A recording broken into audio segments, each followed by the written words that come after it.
Hello and welcome to another edition of Israel Explained. Today we're going to talk about the kind of stunning article that just came out in The Economist claiming that Israel is completely isolated.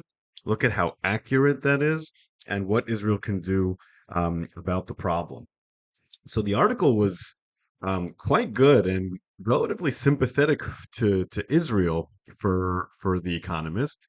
And it had a lot of the same points that I've been making on this YouTube.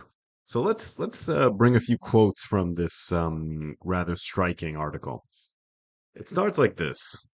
Still a narrow path out of the hellscape of Gaza. A temporary ceasefire hostage release could cause a change of Israel's government. The rump of Hamas fighters in South Gaza could be contained or fade away.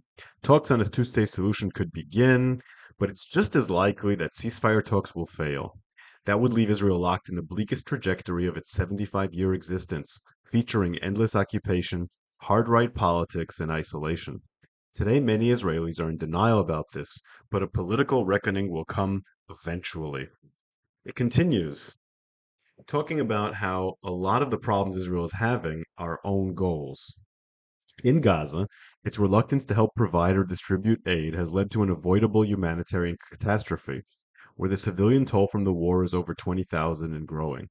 The hard right government by Netanyahu has rejected plans for post war Gaza to be run by either the Palestinian Authority or an international force. The likeliest outcome is a military reoccupation. If you add the West Bank, Israel could permanently hold sway over 4 to 5 million Palestinians. Then it talks about how the Smotrich and Ben-Gvir parties have contributed to this problem. Although the hard right parties of the coalition are excluded from the war cabinet, they have compromised Israel's national interest by using incendiary rhetoric, stoking settler violence, and trying to sabotage aid and post war planning. Israel's security establishment remains capable and pragmatic, but it's no longer fully in charge. It also points to, quote, a failure in clumsy diplomacy. Fury at the war was inevitable, especially in the global south, but Israel has done a poor job of countering it. And as evidence of what The Economist is saying, we have seen the deterioration of Israeli relations with many countries in the West over the past couple of weeks. Countries that have limited arms sales to Israel up until now include Canada, Italy, Spain, the Netherlands, and Belgium.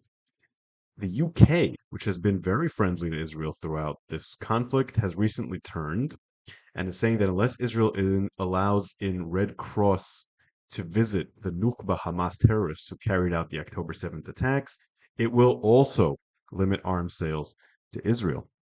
Meanwhile, all of the EU, including Viktor Orban, have agreed to sanction settler terrorists. So there's consensus on that. Now, right now, the frontier regarding Israeli isolation is the coming operation in Rafah. The entire world seems to be um, asking Israel not to go in. Meanwhile, the United States has had a more conciliatory position. It's asked Israel for three things before it can um, provide support for an Israeli operation in Rafah. Those three things are the plan on where to evacuate the residents of Rafah, a plan for a surgical military move that will prevent the death of many civilians, and a day after plan. These are terms that Israel can meet. Nir Dvorin of Channel 12 News, a military analyst, says, quote, if Israel doesn't go into Rafah, and it should have already gone, that will be because of the Israeli government, not the Biden administration, end quote.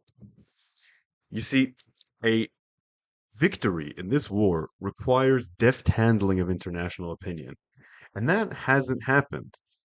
Israel has suffered several own goals, some more preventable, some less, in its diplomatic attempts to explain this war, Hasbara, as we call it in Hebrew. Those failures are too many civilian casualties. That's the hardest one to prevent. Not enough aid. Israel, especially limited aid in the first few months intentionally, now is facing a crisis that is partially because of that.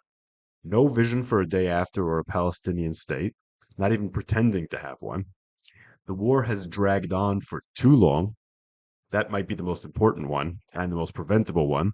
And no exit strategy. It's not clear how Israeli troops are going to leave Gaza. And a lot of this is exacerbated by the fact that more and more leaders globally see Netanyahu as primarily interested in his personal survival. And I believe that that's true. But even if it isn't, and Netanyahu is only interested in the Israeli national interest, the fact is he does not have the trust of the international community. Many of them believe that he's trying to gamble for his political survival rather than furthering the interests of Israel. So even those leaders who are pro Israel, like Chuck Schumer, for example, are increasingly turning sour on him. And we can't neglect the EU. It's true that the US is the most important partner for Israel militarily and diplomatically, but economically, the number one trade partner for Israel is the EU. And the fact that so many countries there are now moving to limit the export of arms to Israel is an indication that the next frontier might be sanctions on the Israeli economy, and those would be utterly ruinous. You see, those of us who support Israel can spend all day criticizing the Biden administration, Canada, and the EU for being anti Semites, not supporting Israel enough, and anything else under the sun. But that's the landscape in which Israel is operating. Railing against it and complaining about it is not a strategy. We have to live in reality. And Israel has diplomats, and Israel has military generals who know how to operate in that far better than the politicians who are currently running things. There is a chance to right this ship, however. The United States has asked that Israel send a delegation to Washington, D.C. to discuss the Rafah operation. That is looking like a last chance for Israel to get the full support of the Biden administration for the rest of this operation and for Rafah. The Israeli government needs to be very clear with its diplomatic partners on what it's going to do to satisfy their needs in an attack on Rafah and how it will also provide a good day after plan. Gior Island, who's a retired major general in the IDF and a former head of the Israeli National Security Council, said the following: Israel should say to its allies, let's agree on this. There will be a military operation in Rafah. You will let us do it. And at the end of the operation, Israel will be willing to take far-reaching steps. We're willing to go not to just to a ceasefire, but to an end of the war, and remove our troops in return for all the hostages, because following the operation in Rafah, the military threat from Gaza will have been removed. So as I've been saying for a while, Israel needs to trade support in Rafah for concessions on a day after Palestinian state, diplomatic horizon. That way, it can both complete this operation successfully and start moving towards a peaceful resolution, which will prevent this from happening again, all while maintaining support from its allies. That is a complete win win from the Israeli position, and one that Israel is refusing to engage in for reasons that I believe are very problematic. So the Rafah talks, which are the final chance for this, are already looking like a wasted opportunity. Ron Dermer and Netanyahu have both said problematic things about it. Ron Dermer, who's going there, said that Israel will do what it has to do either way, regardless of what the Biden administration says or does.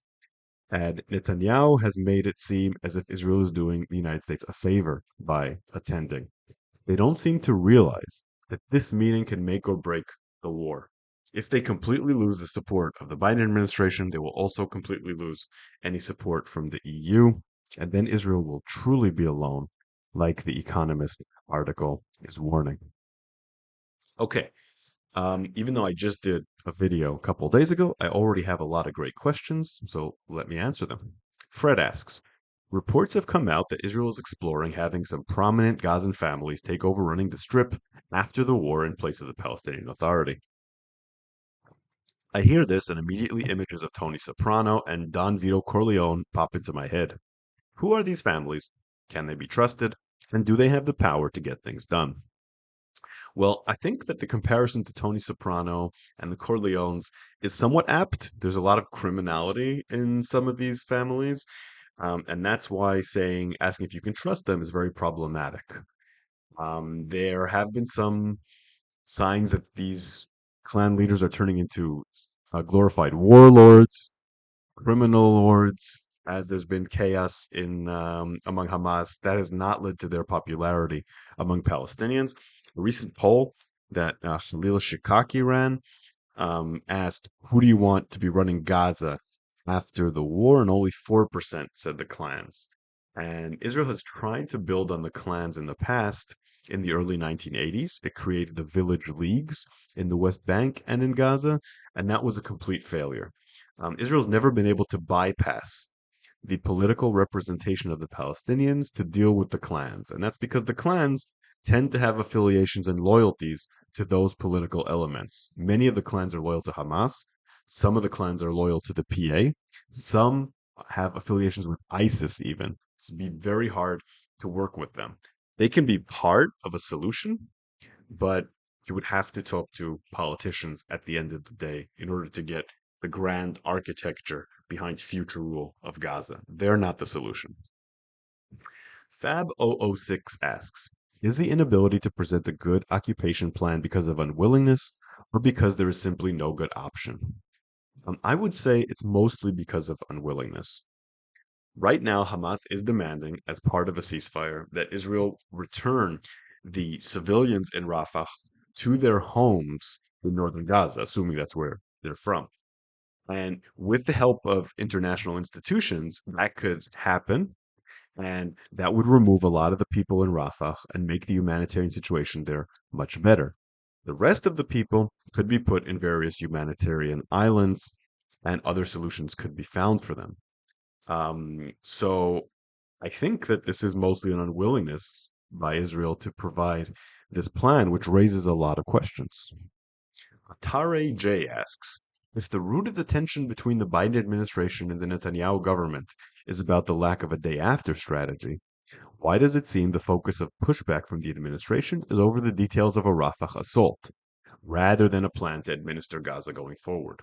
I would guess that Israel is more united about the need to go into Rafah than over what to do about Gaza and the Palestinians after the war.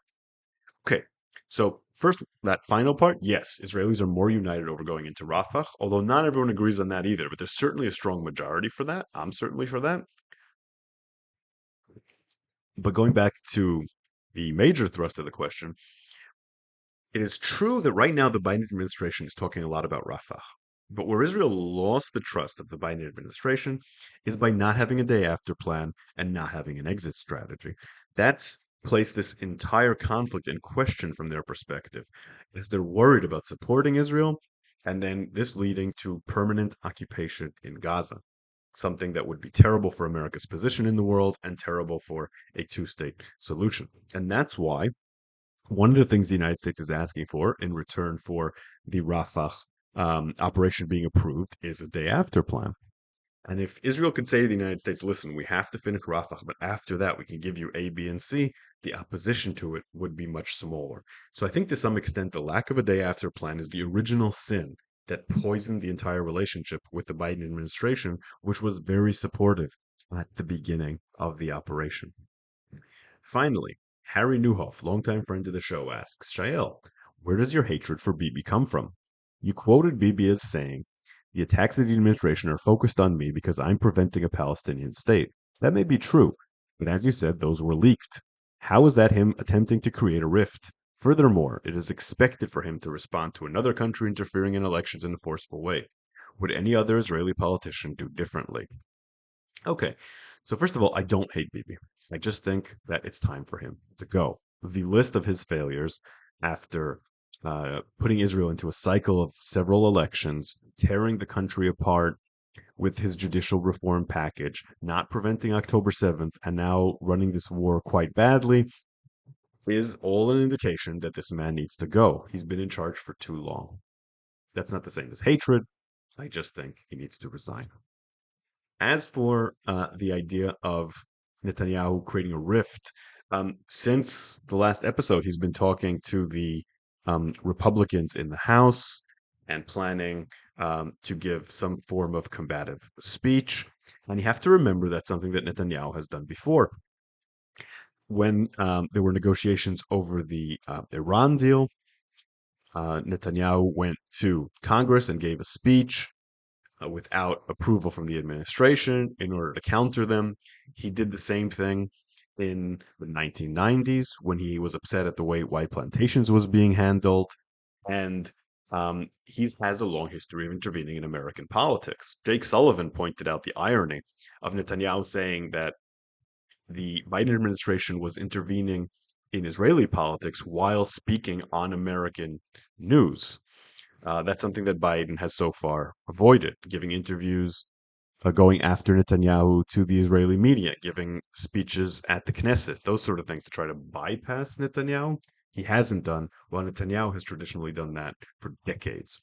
So I don't think that what you're saying about Netanyahu being the innocent victim of American intervention is necessarily accurate. Okay, so that ends our episode for today. Remember, if you like what I do here, consider supporting me on Patreon at Shael Media. I also have a podcast on the history of the land of Israel called History of the Land of Israel Podcast. I'm in the middle of a trilogy on the 12 tribes. I just put out an episode on the effect of religion in uniting the 12 tribes, and now I'm working on an episode on where the 12 tribes are today and what happened to them since. I will see you in the next episode.